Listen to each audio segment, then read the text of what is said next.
Kalingap, update po sa pagpapalitada dito sa kwarto guys. So tapos na po yung pagpapalitada at talagang makinis po yung paggagawa. Talagang na-finishingan na po, no? At kulang nito ay ano na lang po, kulay. Ano pa yung magandang kulay dito sa loob po ng kwarto. At syempre dito po sa may bintana, may ano po yan. Maganda na din, no? May finishing na. Pwede na po lagyan po ng bintana. Mas lalong gaganda yan guys pag ano na, malagyan na po ng bintana dyan. At lahat po ng finishing dito sa kwarto ay tapos na. Finishingan na lang ni Gary yung dyan sa pinto para malagyan na po, no, ng pinto. At syempre yung tiles dito para makalipat na din dito sa kwarto. Yan guys, no, maraming salamat po sa inyong panonood. At syempre sa mga sponsor na nagmamahal po sa amin. More power po, more blessings, and God bless po sa inyo. Yan guys, malapit na po talaga tayong makalipat dito sa kwarto, no? After 3 months, magti 3 months na guys na doon tayo nakatira sa barracks. Okay naman doon, pero mas okay talaga pag matapos na po itong kwarto. So ito po yung mga update ngayon guys. Yan, pinakantuhan na po ni Gary yung para sa pintuan. Siguro hindi na ito tatagal at magkakaroon na din tayo ng pinto. Ano bang unahin? Tiles o pinto, Gar? Tiles muna, ano? Kahit alin. Yan guys. Okay na pala, wala na problema kahit ano pong ano dyan. Yung mauna.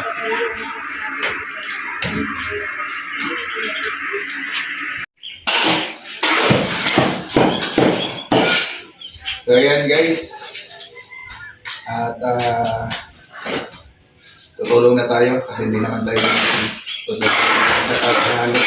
Kasi nauna sila papalitada dito sa kwarto at saka dito sa may CR.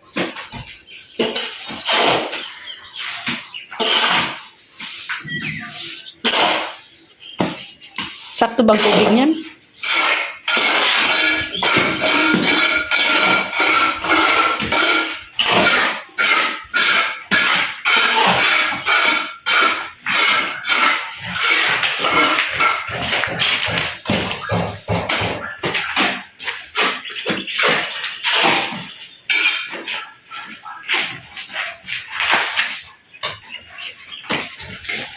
Jay, may ano ka pa dyan? Jay? Mamaya ka nito. Marami pa pala. Ang bilis ng tagahalo nyo ah. Bugbog sila sa akin ngayon.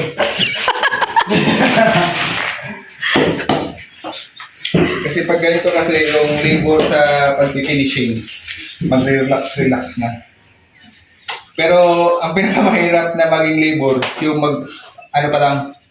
structural, yung pagpapiling ng hollow blocks. Dito naman, ang mabubog dito yung mga nagpapalitada. Yung mahirap dito sa finishing. Kaya din ako nakialam dyan kasi wala mo din akong alam. Wala mo din akong alam dyan sa pag-finishing. So, mabubugbog si Gary at saka si GR sa'yo ngayon. Bugbog sila. Ay, naku. Pero dalawa man sila, iwan ko lang. Ikaw ang bugbog. Okay. Ang tabay lang tayo dito. Tabay lang tayo dito. Kasi kapag mabos yung lalo, tiran natin sa mga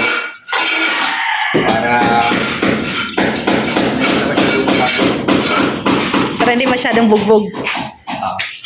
Hindi sila masyadong mabugbog.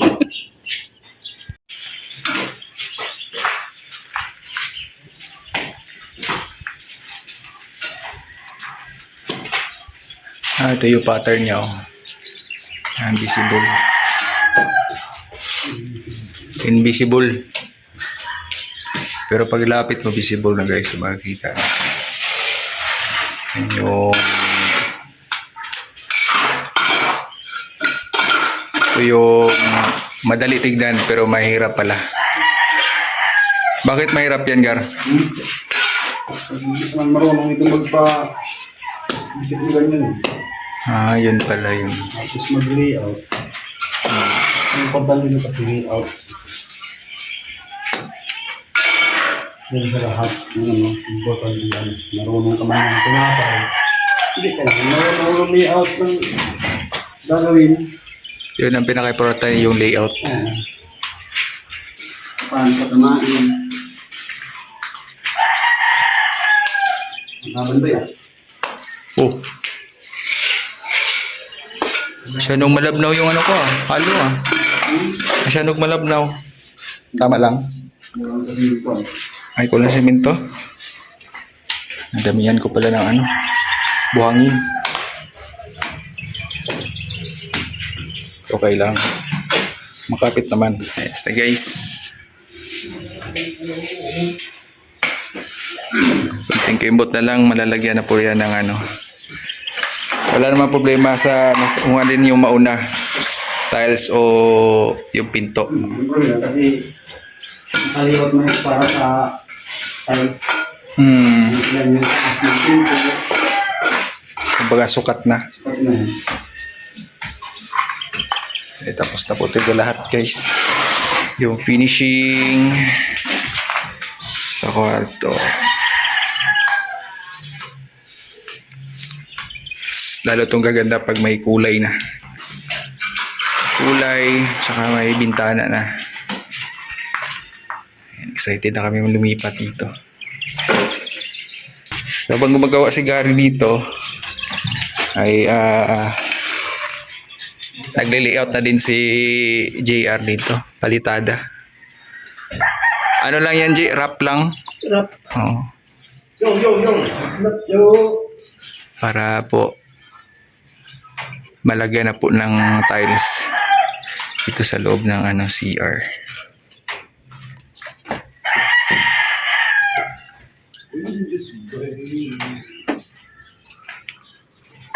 Hindi na yan umalog yung mo? Ay, grabe na ayos mo pala. Kahon umalog yan ay. Parang sumasayaw. Parang palagi nakakarinig ng ng musika. Hawak ko ang beat. Hawak ko ang beat. Budots. Budots boy.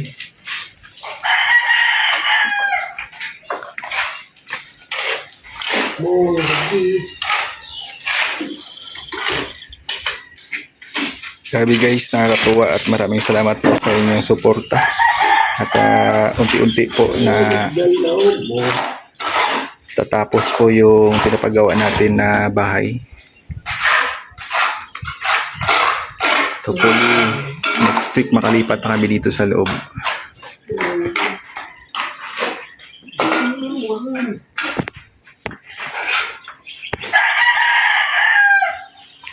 Actually, wala namang kaso dito sa sa barracks. Kasi marami namang mga kapitbahay na dito, magkadikit-dikit na kami lahat dito, guys.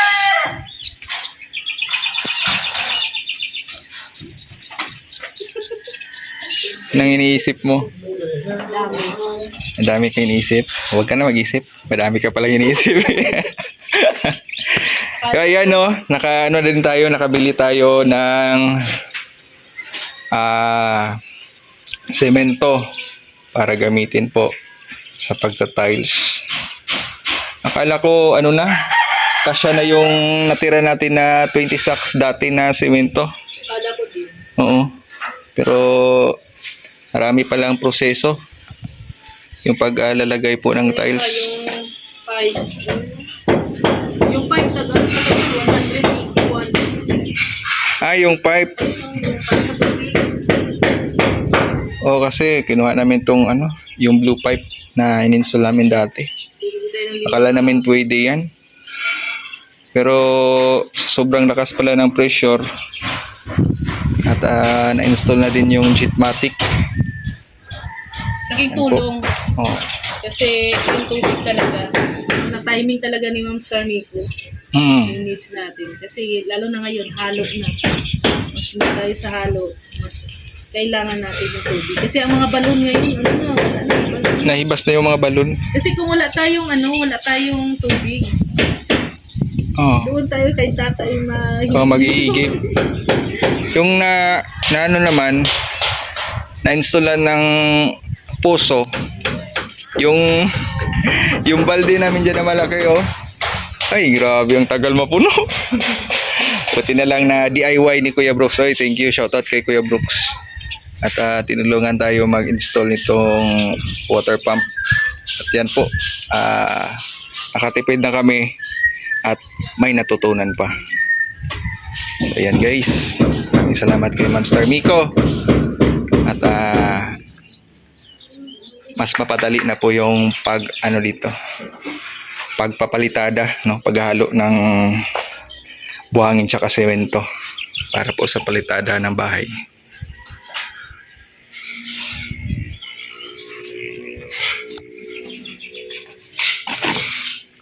Next, ano na po, dandanin na po namin ni Rhea na magtambak dito guys, no, para malibel na po dyan, no. Para hindi na kami mag-step-step. Ano ba to? Marami-rami at malawak-lawak pa yung tatambakan namin ni Rhea dito. Ito naman yung gagawin namin.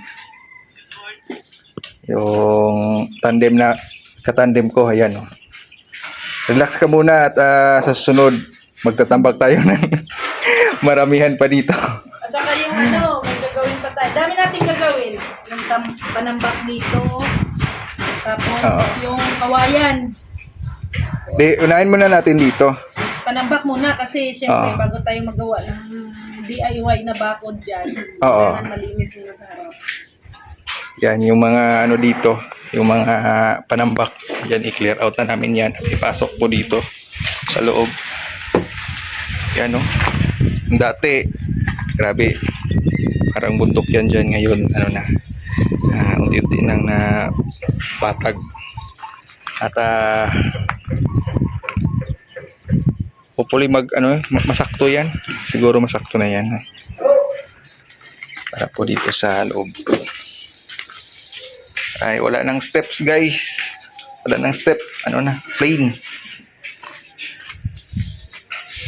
Kasi yung pag-install ng niyan, ng mga hose, na siya.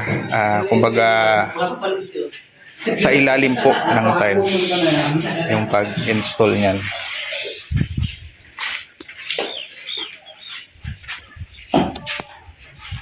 So, ito po yung update ngayong araw na ito guys.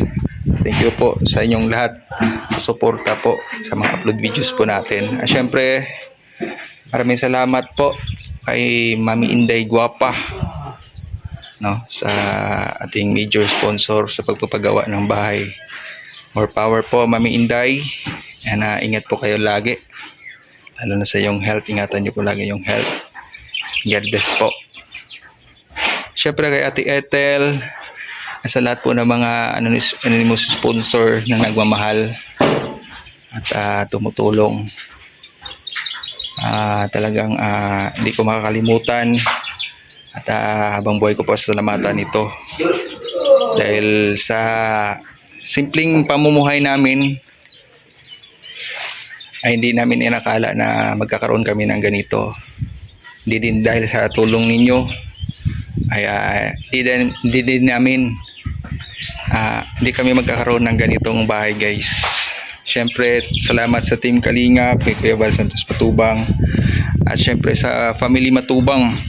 Maraming salamat po sa inyong lahat, sa mga viewers, Kalingap viewers. God bless po sa ating lahat mga Kalingap. Paalam po.